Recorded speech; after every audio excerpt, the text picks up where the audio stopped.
Matthieu, chapitre 7. Ne jugez pas afin de ne pas être jugés, car on vous jugera de la même manière que vous aurez jugé et on utilisera pour vous la mesure dont vous vous serez servi.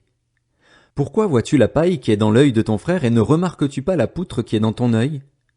Ou comment peux-tu dire à ton frère, « Laisse-moi enlever la paille de ton œil » alors que toi, tu as une poutre dans le tien?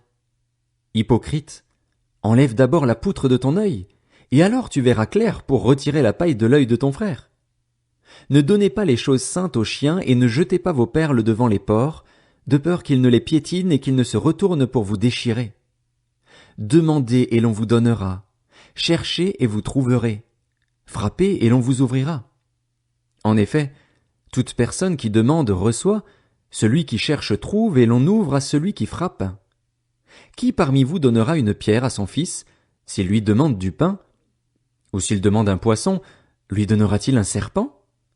Si donc, mauvais comme vous l'êtes, vous savez donner de bonnes choses à vos enfants, votre Père céleste donnera d'autant plus volontiers de bonnes choses à ceux qui les lui demandent. Tout ce que vous voudriez que les hommes fassent pour vous, vous aussi, faites-le de même pour eux, car c'est ce qu'enseignent la loi et les prophètes. Entrez par la porte étroite.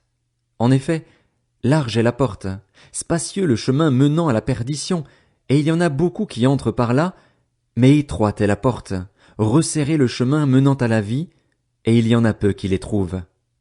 Méfiez-vous des prétendus prophètes. Ils viennent à vous en vêtements de brebis, mais au-dedans ce sont des loups voraces. Vous les reconnaîtrez à leurs fruits. Cueille-t-on des raisins sur des ronces ou des figues sur des chardons? Tout bon arbre produit de bons fruits, mais le mauvais arbre produit de mauvais fruits. Un bon arbre ne peut pas porter de mauvais fruits, ni un mauvais arbre porter de bons fruits. Tout arbre qui ne produit pas de bons fruits est coupé et jeté au feu. C'est donc à leurs fruits que vous les reconnaîtrez. Ceux qui me disent « Seigneur, Seigneur » n'entreront pas tous dans le royaume des cieux, mais seulement celui qui fait la volonté de mon Père céleste. Beaucoup me diront ce jour-là « Seigneur, Seigneur, n'avons-nous pas prophétisé en ton nom? N'avons-nous pas chassé des démons en ton nom? N'avons-nous pas fait beaucoup de miracles en ton nom? » Alors je leur dirai ouvertement, « Je ne vous ai jamais connus. Éloignez-vous de moi, vous qui commettez le mal. » C'est pourquoi, toute personne qui entend ces paroles que je dis et les met en pratique, je la comparerai à un homme prudent qui a construit sa maison sur le rocher. La pluie est tombée, les torrents sont venus, les vents ont soufflé et se sont déchaînés contre cette maison. Elle ne s'est pas écroulée, parce qu'elle était fondée sur le rocher.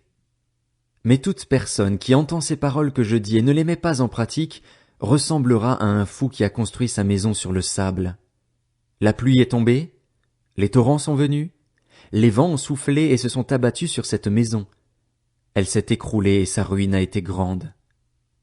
Quand Jésus eut fini de prononcer ces paroles, les foules restèrent frappées par son enseignement, car il enseignait avec autorité et non comme leurs spécialistes de la loi.